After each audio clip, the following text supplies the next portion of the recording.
Toleka hundumti keessanuu baga nagaan dhuftanii warri amma karaa laayivii jirtanillee akkasuma immoo warri booddee karaa viidiyoo ilaaltanii baga nagaan dhuftanii isiniin jechuun barbaada.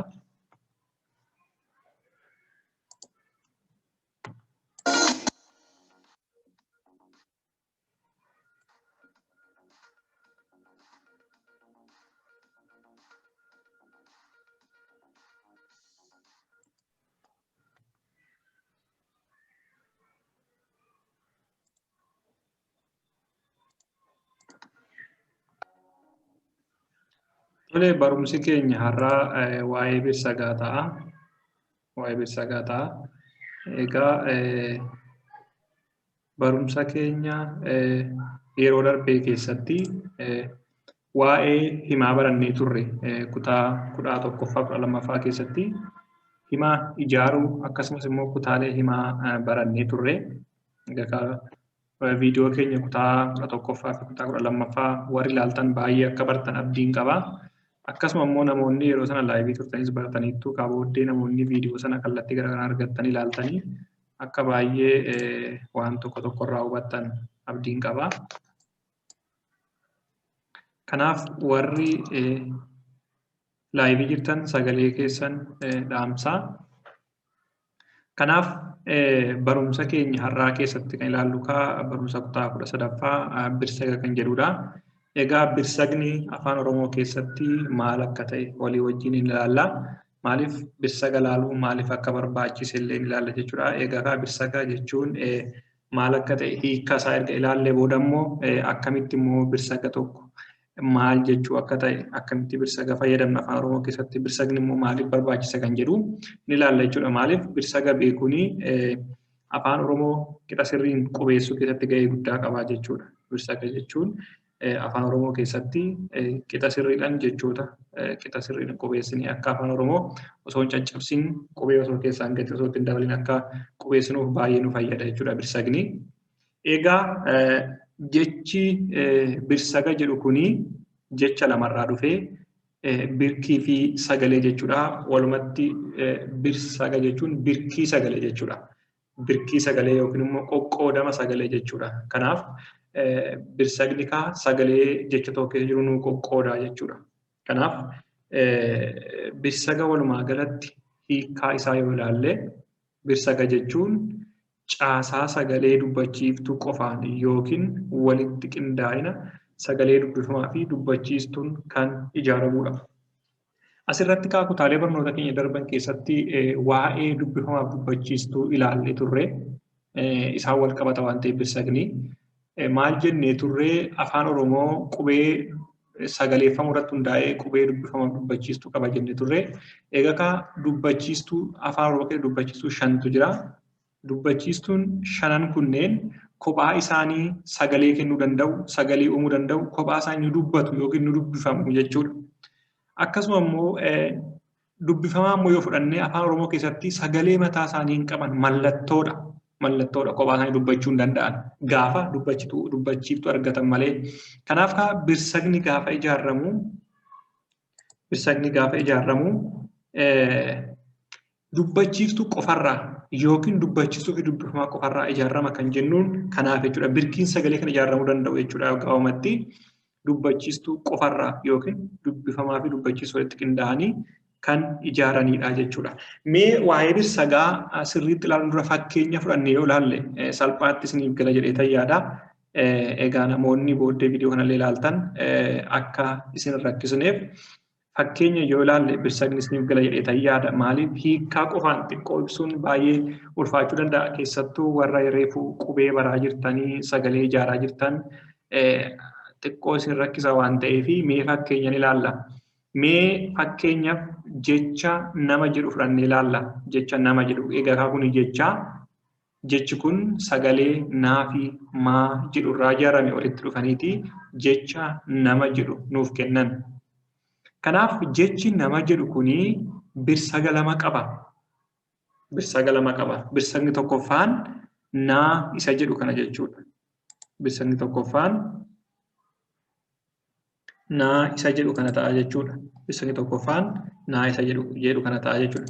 Birsagni lammaffaan immoo maa isa jedhu kana ta'a jechuudha. Isan ammaa agarsiistuu kootiin irra oofaa jiru kuni maa birsaga lammaffaati jechuudha. Naa inni jedhu kuni birsaga tokkoffaa erga ta'e jechuudha. Mee jalaan isinii sarara akka kuni birsaga tokkoffaadha. Kun immoo birsaga lammaffaadha jechuudha.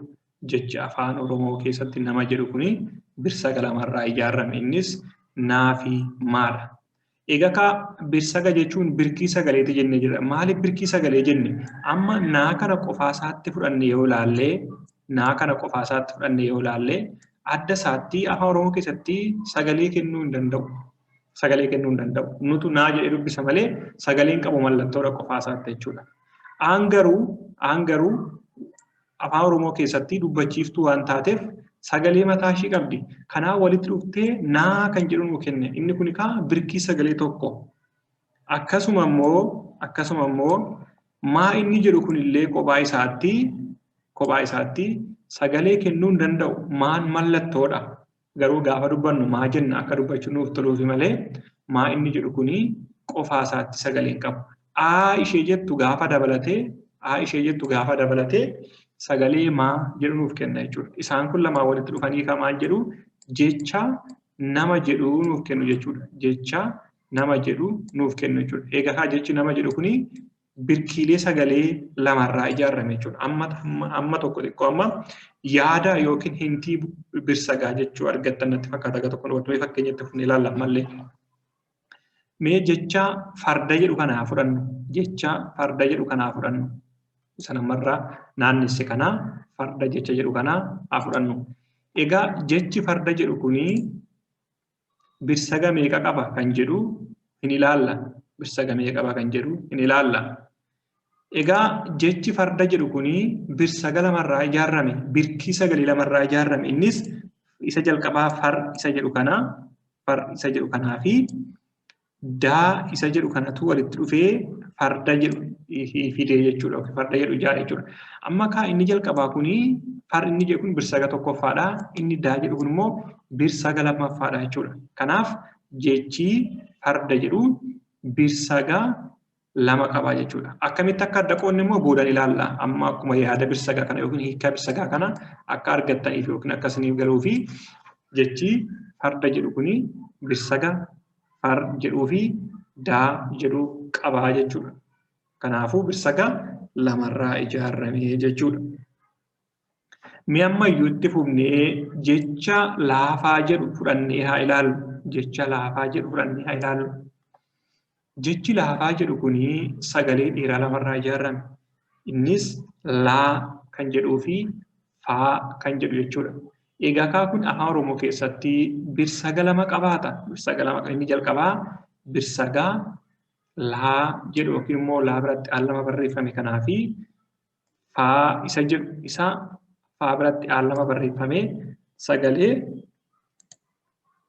laafaa jedhu nuuf kennan kana lamaantu walitti dhufeeti birsagaa lama ta'aniit walitti qindaa'anii jecha laafaa jedhu nuuf kenna jechuudha. Asirratti birsagni yeroo baay'ee sagaleedhaan wal fakkaata. Garuu sagalee qofaa miti birsagni birkii sagaleeti jechuudha. Kanaaf ammallee jecha sagalee jedhu fudhannee haa ilaallu. Jecha sagalee jedhu. Egaa jechi sagalee jedhu kuni sagalee saa, gaa, lee jedhu kanaanii walitti dhufeeti jecha sagalee jedhu nuuf kenna jechuudha. Isaan kana immoo birsagatti yoo qoonnu birsaga sadi qabaata jechuudha. Jechi sagalee jedhu kun jalqaba irratti saa isa jedhu qabaata, lammaffaa irratti gaa isa jedhu qabaata, sadaffaa irratti lee isa jedhu qabaata jechuudha. Isaan kun kaa walitti dhufaniiti birsagni sadeen kun sagalee jecha jedhu sagalee jedhu nuuf kennan jechuudha. Jecha sagalee jedhu nuuf kennan jechuudha birsagan sadeen kun walitti dhufanii. Mee ammayyuu itti fufnee jecha dheeraa jedhu haa ilaallu. Jecha dheeraa jedhu isa namara naannessu kana haa ilaallu. Egaa jechi dheeraa jedhu kuni sagalee lamarraa ijaarame dhee fi raa akkasuma birsagallee lamarraa ijaarame jechuudha. Lamarraa ijaarame jechuudha. Akka kanatti lamarraa ijaarame jechuudha. Dhee fi raa isa jedhutu birsaga lamaan tolitti dhufee jecha dheeraa jedhu nuuf kennee jechuudha. Akkasuma immoo mee jecha gurbaa jedhu haa ilaallu. Egaa jechi gurbaa jedhu kun birsaga lamarraa ijaarame jechuudha. Asitti amma garaagarummaa birsagaa fi sagalee hubachuu dandeenya. Amma gur inni jedhu kun jalqaba irratti irra butaa kana ofitti maxxansi. Irra butaan kun gara birsaga jalqabaatti deebi'aa jechuudha. Gara birsaga jalqabaatti deebi'aa. Baa inni jedhu kun immoo of danda'ee birsaga tokko ta'aa jechuudha. Egaa amma gur inni jedhu kun sagalee ta'uu hin danda'u. Kana jechuun sagalee qubee dubbifamaa dubbachuu tokkorraa ijaarramee miti jechuudha. Maaliif dubbifamaa tokko dabalatee jira waan ta'eef sagalee tokkoo miti inni. Kanaaf birsaga tokko jechuudha. Kanaafuu gur inni jedhu kun baa isa jedhu walitti dhufee birsagni lamaan kun jecha gurbaa jedhu nuuf kennanii jechuudha. Egaa hamma tokko hubattaniittu jedhee ta'ayyaadha. Akkatti birsaga yookiin immoo sagalee tokko birkii isaatti qoonnu akka hanga tokko xiqqoo adda hubattaniittu jedhee ta'ayyaadha yoo shaakaltan adeemsa keessaniif galaa deema. Egaa sagalee tokko yookiin jecha tokko akkamitti birsagatti qoonna? Ulaagansaa maalidha? Akkuma yeroo barnoota keenya darban keessatti sagalee tokko laafaa jechuuf, jabaa jechuuf, dheeraa jechuuf, gabaabaa jechuuf, irra butaa jechuuf, hudhaa jechuuf ulaagaa mataa isaanii qabu jechuudha. Ulaagaa mataa isaanii qabu jennee jira. Fakkeenyaaf sagaleen tokko dheeraadha jechuudhaaf dubbifamaa biratti dubbachiisuu wal fakkaataa lama barreessina jennee turre. Gabaabaadha jechuuf dubbifamaa biratti dubbachiisuu gosa tokko barreessina jennee akkasuma jabaadha jechuuf sagalee jabaachuu isaa kan ibsu dubbifamaa gosa tokko lama yoo barreessina jennee laafadha jechuuf immoo dubbifamaa gosa tokko yoo fayyadamne jennee akkasatti ulaagaa baay'ee keenya turre jechuudha sagaleewwan sanniiniif. Birsaga keessatti hoo akkamitti birsaga jennee yookiin birkii isaatti adda qooduu dandeenya? Mee walii wajjin ilaalla beeksisa kanaaf. Kanaaf birsaga tokko adda qooduudhaa fi jecha isa dubbannu sana yookiin immoo jecha birsagatti qooduu barbaanne sana suuta jennee sagaleessuudhaan hafuurri almeeqa akka adda citu ilaaluudhaan jechuudha. Kana jechuun jecha tokko yookiin jecha birsagatti qooduu barbaanne sana suuta jennee sagaleessuudhaan bakka itti sagaleen adda cite adda baafachuudhaan birsagatti qooduu dandeenya jechuudha. Mee beeksisa kana booda walitti deebinee ni ilaalla fakkeenya.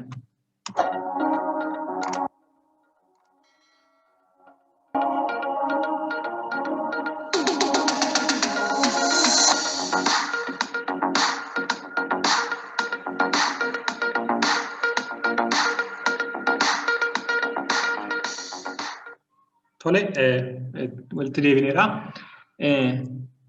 Amma mee akkatti birsagaa yookiin sagalee birkii isaatti adda qoodan walii wajjin ilaallaa jechuudha. Egaa kaa birsaga adda qooduuf sagalee tokko yookiin jecha tokko suuta jennee sagaleessuudhaan iddoo itti sagaleen adda ciccituu adda qooduudhaan birsaga isaa arganna jennee jirra hiikaa isaa irratti. Kun egaa ulaagaatti birsaga adda qoodanidha.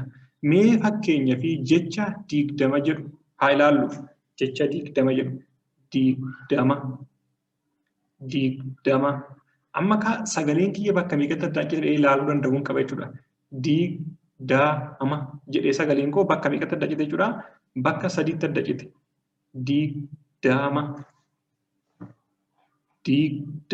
Kanaafuu inni kun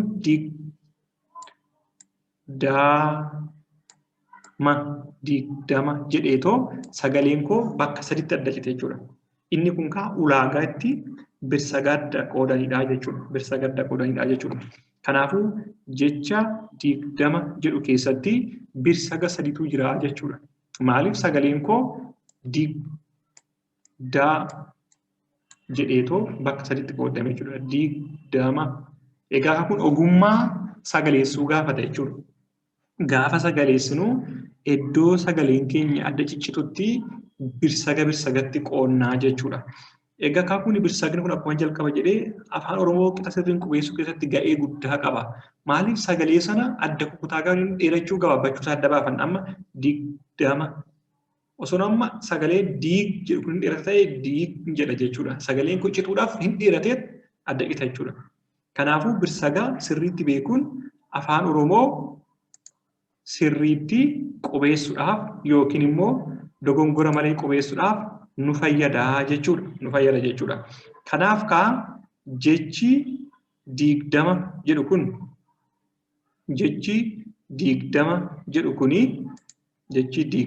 jedhu kuni bakka sadiitti yookiin iddoo yookiin birkii sadiitti adda ciccitee jechuudha. Kanaafuu inni jalqabaa digdama jennee akka sanatti birsaga sadiitti addaan qoonnaa jechuudha. Birsaga sadiitti addaan qoonnaa jechuudha. Birsagni sadeen sunis tokkoffaan diig isa jedhu, lammaffaan daa isa jedhu, inni itti aanu maa isa jedhu jechuudha. Akka kanatti birsaga sadiitti adda qoonnaa jechuudha. Mee immoo fakkeenya lammaffaa walii wajjin haa ilaallu. Jecha jarjaraa jedhu haa fudhannu. Jecha jarjaraa jedhu haa fudhannu. Jecha jarjaraa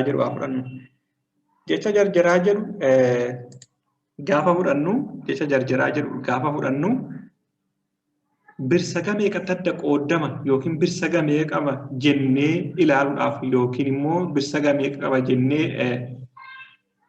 qooduudhaaf suuta jennee sagaleessina bakka sagaleen keenya adda ciccitetti birsagatti qoonnaa jechuudha.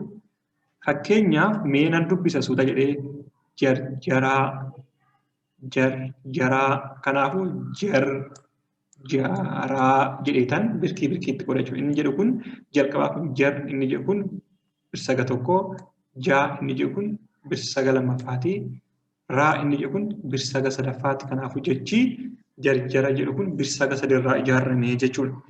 Jarjaraa. Egaa namni afaan Oromoo dubbachuu danda'u suuta jedhee sagaleessee jecha tokko birkii isaatti qoodee birsaga isaanii argataa jechuudha. Jarjaraa.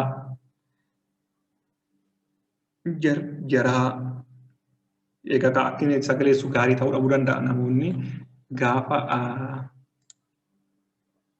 sagaleessitan sirriitti na caalaa waan sagaleessitaniif adda baafachuu dandeessu jechuudha. Salphumatti iddootti sagaleen keenya adda ciccitu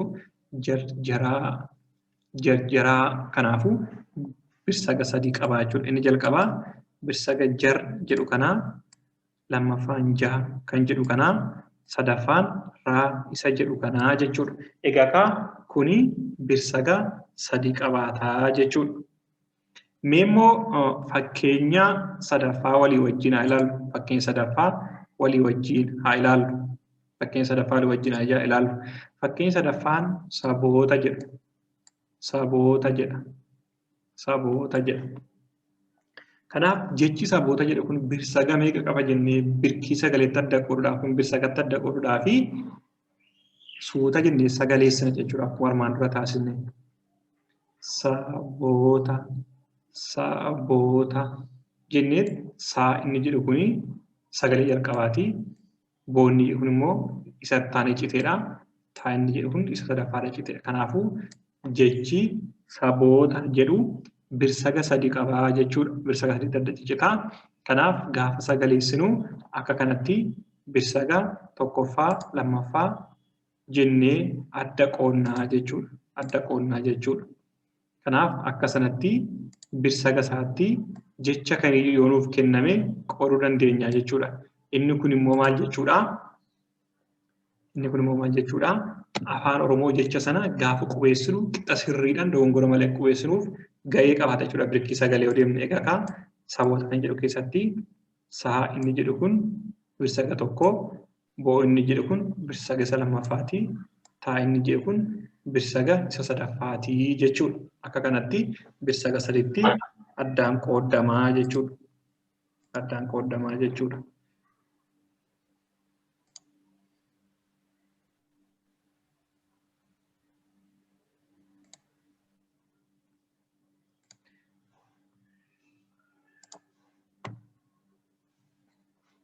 Egaa birsagni tokko al tokko hiika qabaatee jecha ta'uu danda'a kophaa isaatti.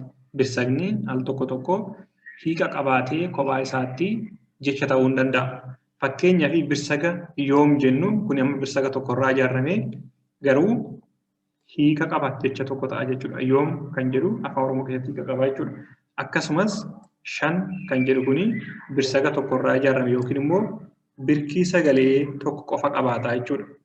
Shan inni jedhu kuni birkii sagalee tokko qofa qabaata jechuudha. Kanaafuu hiikas qabaa jechuudha. Akkasuma jecha foon jedhu yoo ilaalle birkii sagalee tokko qofa qabaata jechuudha. Kanaafuu hiikas qabaa jechuudha. Kana jechuun birkii sagalee tokko qofa qabaata yoo jennu maal jechuudha? Jecha sana dubbachuudhaaf yookiin sagalee sana sagaleessuudhaaf jechi keenya yookiin sagaleen keenya addaan hin citu jechuudha. Hamma dhumaattuu dubbachuu dandeenya jechuudha. Hamma dhumaattuu dubbachuu dandeenya jechuudha. Kanaaf inni akka kanaa kun birsaga kophaa isaatti jecha ta'uu danda'u yookiin birsaga qofaa isaatti hiika qabaachuu danda'u jennaan jechuudha. Jecha qofaa isaatti hiika qabaachuu birsaga qofaa isaatti hiika qabaatee jecha ta'uu danda'u jechuudha. Egaa barumsa keenya har'aa keessatti hamma tokko waa'ee birsagaa akka hubattan abdiin qaba. Maaliif birsagni caasaan isaa bal'aadha. Gosootas qaba. Caasaa bal'aa qaba. Egaa caasaa birsagaa keessa gadi bu'ee ilaaluudhaaf tarii namoota qubee baraa jiraniif xiqqoo ulfaachuu danda'a. Yeroo biraasitti deebi'uu dandeenya kutaa barnoota biraatiin. Amma hojiin keenya inni guddaan jalqaba kanarratti namoonni jecha afaan Oromoo qixa sirriidhaan qubeessuu akka danda'an dogongora malee qubeessuu akka danda'an akka gargaaruuf kan yaada kana taasisaa jirru. Kanaaf yeroo biraa bal'inaan birsaga caasaasaa, ulaagaasaa, qoqqoodama birsagaa sirriitti in ilaalla jechuudha. Kuni jalqabaafarra seensa qofa yookiin namoonni birsagni maal akka ta'e akka hubatan. Birsagarra dhaabbanne immoo jecha tokko birkii isaatti dogongora malee akka qubeessinu yookiin akka barreessinu. Maaliif namni kaan sagaleen tokko dheeraadha, gabaabaadha, laafaadha, jabaadha jedhee adda baasuun duratti birsaga isaa yoo beeke baay'ee gaariidha jechuudha. Maaliif al tokko sagalee irra butaa, al tokko sagalee jabaa, al tokko sagalee dheeraa fi laafaa salphumatti adda baafachuudhaa fi birkii sagalee beekuun baay'ee murteessaadha jechuudha. Kana jechuun maal jechuudha? Dubbii afaan keenya keessa bahu sanaa iddoo isaatti adda kunnee beekna jechuudha. Sagalee sun dheerachuu fi gabaabbachuu keessatti ga'ee qaba jechuudha. Birsagni yeroo darballee kutaa barnoota ta'e keessatti waa'ee kana hamma tokko dubbadheen ture waa'ee sagalee jecha ijaaruu keessatti. Kanaaf hamma tokko waa'ee birsagaa hubatiin ture tayyaadha. Baay'inaan immoo hubachuudhaaf karaa garee keenya telegiraamii shaakalla jechuudha. Barattoonni jiraan barachaa jirtan. Akkasuma immoo namoonni karaa yuutuubii hordoftan koottaa gara garee telegiraamii keenyatti dabalamaa waamicha qubee jiraatoo sarchii godhaa hin argattu jechuudha. Akkasuma karaa fuula feesbuuk illee ni argattu jechuudha. Barumsa keenya hordofuu yoo barbaaddanii. Kanaaf har'a hamma tokko waa'ee birsagaa hubateetu jedhee tayyaadha. Yoo hamma tokko birsagni isiniif gale torbeettaan kutaa barumsa biraatti ceenaa. Yoo immoo birsagni isiniif hin galle ta'e irra deebinee sirriitti ilaalla jechuudha waa'ee birsagaa akka hubattaniif.